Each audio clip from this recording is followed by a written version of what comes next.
পৃথিবীর যেই প্রান্ত থেকে যারা দেখছেন সবার জন্য আমার ভালোবাসা আর শুভেচ্ছা। আজকের সকালের লাইভ সেশনে বেশ কিছু ব্রেকিং খবর আছে। ইরান এবং আমেরিকার মধ্যে আবারও হামলা পাল্টা হামলার ঘটনা ঘটেছে। ইরান আমেরিকার ৫ম নৌবহরের সদর দফতরে ব্যাপক অ্যাটাক করেছে। দ্বিতীয় গুরুত্বপূর্ণ খবর, এবার নতুন অস্ত্র ব্যবহারের ঘোষণা দিয়েছে ইরান। বিশ্লেষকরা বলছে ইরান কি তবে নিউক্লিয়ার হুমকি দিচ্ছে? ৩ নম্বর, পাকিস্তানের গিলগিট বাল্টিস্তান নিয়ে আবারও উত্তপ্ত রাজনীতি। ইমরান খান কি পারবেন সকল ষড়যন্ত্র মোকাবেলা করতে? ৪ নম্বর, হঠাৎ করে মমতা বন্দ্যোপাধ্যায় বাংলাদেশকে উদ্দেশ্য করে শহীদ ওসমান হাদিকে নিয়ে কি ইঙ্গিত করলেন যাতে করে নরেন্দ্র মোদী আবারও আন্তর্জাতিকভাবে চাপে পড়ে গেল? দর্শক, আরো বেশ কিছু খবর থাকবে, সব মিলিয়ে আজকে সকালের লাইভ সেশন। প্রথমে আমি ওসমান হাদির সংবাদটি দিয়ে শুরু করতে চাই। বাংলাদেশের জনপ্রিয় একজন তরুণ রাজনীতিক ওসমান হাদি, তিনি ঢাকাতে একটি আসনে নির্বাচনকালীন সময় আততায়ীর গুলিতে নিহত হন। পুরো বাংলাদেশ ওসমান হাদির জন্য জেগে ওঠে। সরকার বিচার করবে আশ্বাস দেওয়ার পরও আমরা একসময় দেখেছি ইউনূস সরকার চলে গেল, নতুন সরকার এলো, ওসমান হাদির ইস্যুটি ধামাচাপা পড়ে গেল। অর্থাৎ ৫৪ বছরের বাংলাদেশে যেটি হয়, কোনো একটি বিষয়ে আলোচনায় আসে, গণমাধ্যম প্রতিদিন সেটাকে কভারেজ দিয়ে ভিউ বাড়ায়, আস্তে আস্তে নতুন ঘটনা আসে, সেই বিষয়টি ধামাচাপা পড়ে। তবে ধামাচাপা সেই ঘটনারই পরে যেটাতে গুরুত্বপূর্ণ কুশীলবরা জড়িত থাকে, দেশি বিদেশি ষড়যন্ত্রকারীরা জড়িত থাকে, সেই ঘটনাগুলি আমরা দেখি শেষে ধামাচাপা পড়ে।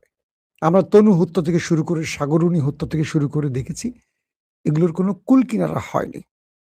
অনেকে বলছেন ওসমান হাদির হত্যারও কোনো কুল কিনারা হবে না, কারণ এটার সাথে দেশি বিদেশি ষড়যন্ত্রকারীরা জড়িত আছেন। আশা করি বুঝতে পেরেছেন তারা কারা। তবে হঠাৎ করে ভারতের সাবেক মুখ্যমন্ত্রী মমতা তার একটি বক্তব্য ঘিরে আবারও নেট দুনিয়া এবং সংবাদ মাধ্যম সরব হয়ে উঠেছে। মমতা বন্দ্যোপাধ্যায় বলেছেন, বাংলাদেশে একজন জনপ্রিয় রাজনীতিক তরুণ অ্যাক্টিভিস্ট, অর্থাৎ ওসমান হাদিকে ইঙ্গিত করে তার যে উপমাগুলো সবগুলো দিয়ে বলেছেন, তাকে হত্যা নিয়ে তাকে ভারতের স্বরাষ্ট্রমন্ত্রী অমিত শাহ চুপ থাকতে বলেছেন। মমতা বন্দ্যোপাধ্যায় স্পষ্ট করে বুঝিয়েছেন এই হত্যার সাথে নরেন্দ্র মোদী এবং অমিত শাহ জড়িত। তারা এই হত্যাকাণ্ডটি, মানে বাংলাদেশের এই তরুণকে হত্যার পেছনে ভারত দায়ী, এই বিষয়টি ইঙ্গিত করে মমতা বলেছেন, আমাকে চুপ থাকতে বলা হয়েছে, আমি দেশের স্বার্থে চুপ রয়েছি। কিন্তু তিনি জানেন এই হত্যার সাথে তার দেশ জড়িত, মানে ভারত জড়িত। এই বক্তব্যটির পর বাংলাদেশের মানুষ যে বিষয়টি ধারণা করেছিল, অবশেষে সেটা সত্য প্রমাণিত হয়েছে। অর্থাৎ ওসমান হাদিকে হত্যার সাথে ওই পারের গোয়েন্দা সংস্থা বা সেই দেশের রাষ্ট্র যে জড়িত, সেই বিষয়টি একজন মুখ্যমন্ত্রীর বক্তব্যে সেটা আবার প্রমাণ হয়েছে।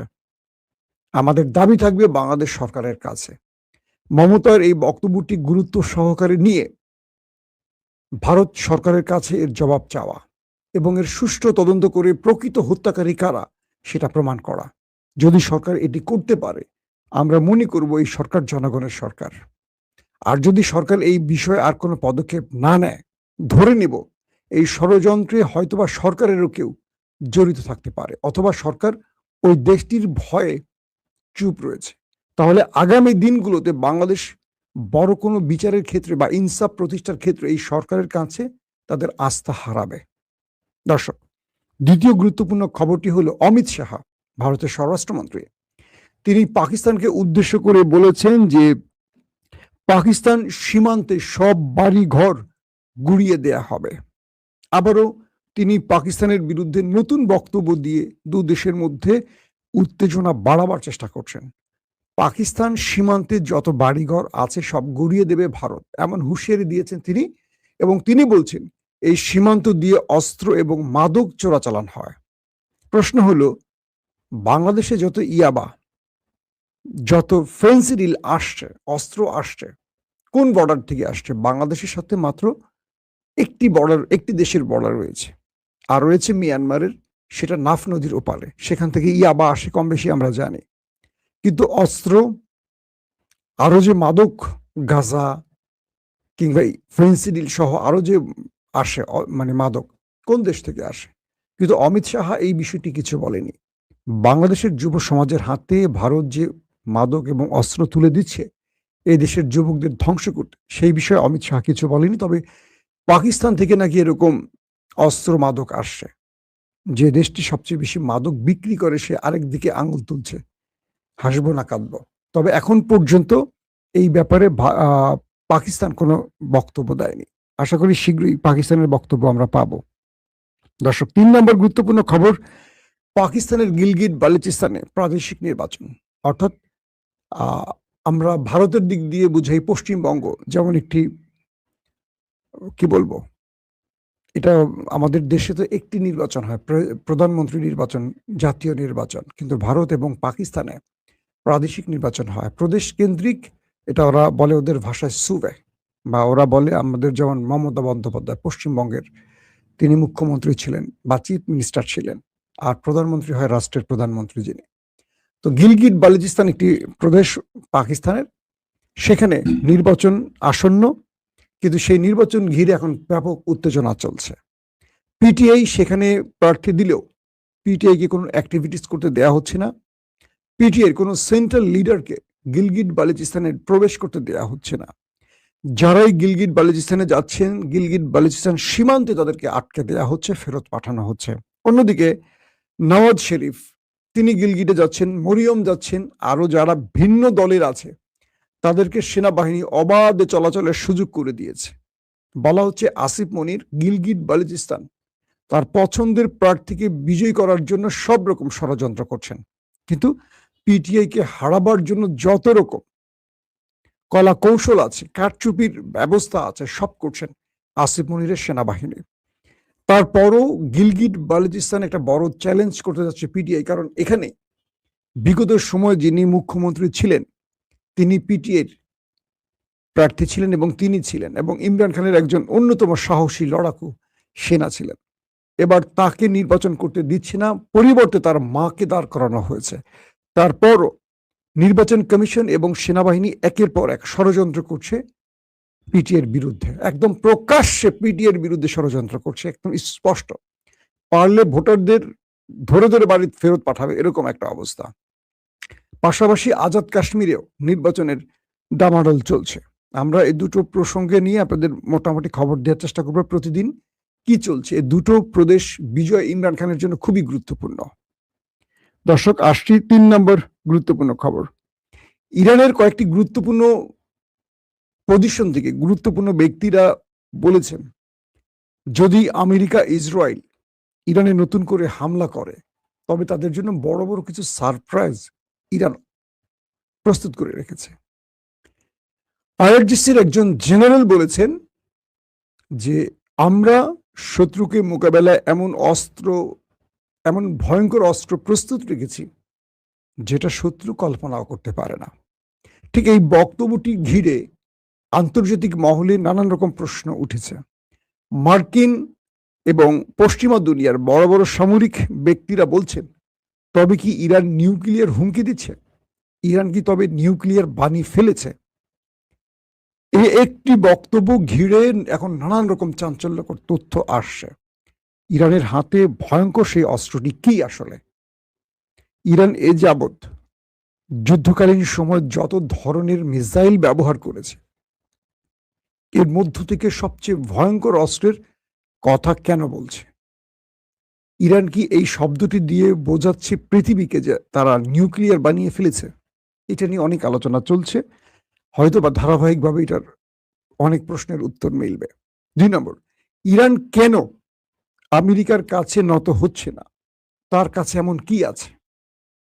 এটি নিয়েও এখন আলোচনা চলছে। আইআরজিসির কমান্ডার বলছেন, আমরা শত্রুকে প্রতিটি ধাপে তাদেরকে পর্যবেক্ষণ করেই আমাদের অস্ত্র ব্যবহার করে থাকি। তবে এবার আমরা তাদের জন্য যে ভয়ঙ্কর আমাদের অস্ত্রটি হাতে রেখেছি, যেটি শত্রুর সকল মনোবল ভেঙে দেবে, শত্রুকে তার সকল শক্তির আধার থেকে ছুটকে ফেলে দেবে।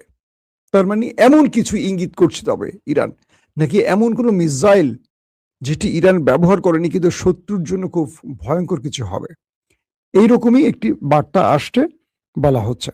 দর্শক, তো ইরানের এই বক্তব্য নিয়ে নানান রকম মন্তব্য আসছে। তবে ইরানের একজন পার্লামেন্টেরিয়ান বলেছেন যে ইরানের মূল শক্তি হলো তার জনগণ।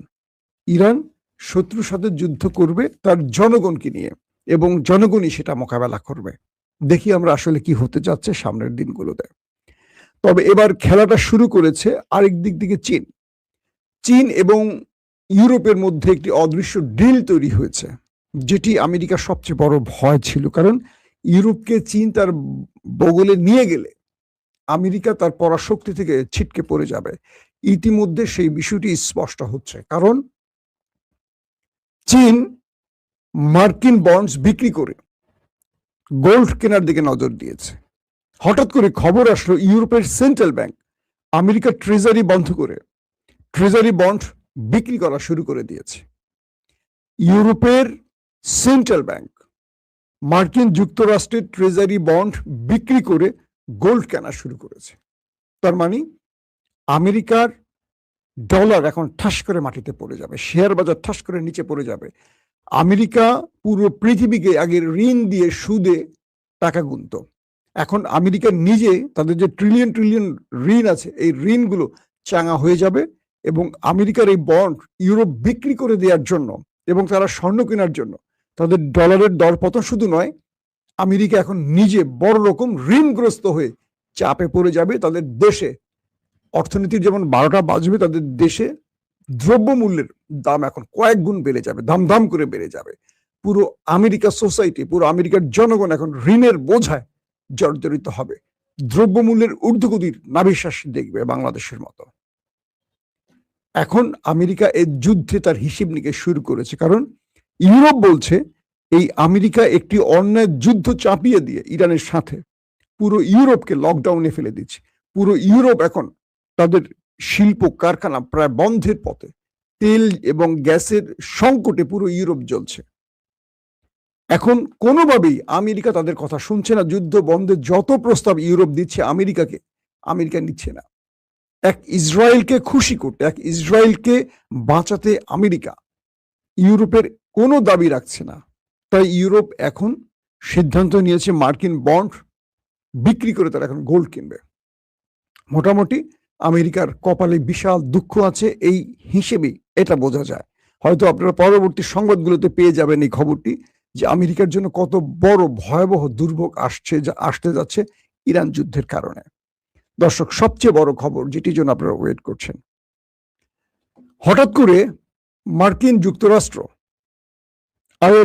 ইরানের একটি তেলবাহী জাহাজে হামলা করে এবং সেই জাহাজটির ইঞ্জিন রুমে আগুন ধরে যায়। ইরান পাল্টা আমেরিকা এবং ইসরায়েলের শিপগুলোতে টার্গেট করে মিসাইল হিট চালায় এবং সেই জাহাজও আগুন ধরে যায়। এরপর আমেরিকা ক্ষেপে যায়। আমেরিকা ক্ষেপে গিয়ে ইরানের আইআরজিসির যে সেন্ট্রাল সদর দপ্তর টাওয়ার সেটাকে হামলা করে উড়িয়ে দেয়। এটি হলো আইআরজিসি। তারপর কেশম দ্বীপে ব্যাপক অ্যাটাক চালায় আমেরিকা। প্রত্যুত্তরে ইরান কাতার এবং বাহরাইনে কয়েক দফা মিসাইল এবং ড্রোন অ্যাটাক চালায়। আইআরজিসির পক্ষ থেকে বলা হয় তারা মার্কিন যুক্তরাষ্ট্রের 5ম নৌবহরের সেন্ট্রাল কমান্ডে হিট করেছে এবং তাদের হেলিকপ্টার টার্গেট করে হিট করেছে। আমেরিকা বলছে তারা এই আক্রমণগুলোকে ইন্টারসেপ্ট করেছে। ইরান এখনো কিছু বলেনি। ইরান বলছে তাদের আইআরজিসি যে সদর দপ্তর বা সেন্ট্রাল কমান্ডের যে পোস্ট, হেডকোয়ার্টার পোস্ট, সেটিকে তারা ক্ষতিগ্রস্ত করেছে। এখন একদল আরেক দলের সাথে হামলা পাল্টা হামলা চলছে এই যুদ্ধবিরতির মধ্যে। ইরান বলছে শত্রু তাদেরকে আক্রমণ করলে তারা 1 সেকেন্ড অপেক্ষা করবে না। আবার মার্কিন যুক্তরাষ্ট্রের পঞ্চম নৌ বহরের সদর দপ্তরে হামলা করে ইরান এটিও প্রমাণ করেছে তারা শত্রুর টার্গেটে অ্যাটাক করতে এতটুকু পিছপা হবে না, এতটুকু ভয় পাচ্ছে না। তাহলে খেলাটা শুরু করলো কে? আমেরিকা। আমেরিকা প্রথমে ইরানের জাহাজকে টার্গেট করেছে, ইরান আমেরিকা ইসরায়েলের জাহাজ টার্গেট করেছে। এরপর আমেরিকা ক্ষেপে গিয়ে আইআরজিসি সদর দপ্তরের যেটা তাদের কি বলে ওই কন্ট্রোল পোস্ট, সেখানে হিট করেছে। সেখান থেকে আমেরিকান নৌবহরের পঞ্চম নৌবহরের হেডকোয়ার্টারে হিট করেছে ইরান। কাতার এবং বাহরাইনে সিরিজ মিসাইল এবং ড্রোন অ্যাটাক করেছে। এভাবেই চলছে দুই দেশের মধ্যে খেলা, পাল্টা খেলা। এভাবেই যেন যুদ্ধ পরিস্থিতি আবারও আরেকটি বড় যুদ্ধের দিকে মধ্যপ্রাচ্যকে টেনে নেবে। একদিকে যুদ্ধ বিরতি, তার মধ্যেই থেমে থেমে এই খেলাগুলো চলছে। দর্শক, আজকের মতো বিদায় নিচ্ছি। প্রত্যেকে ভালো থাকবেন।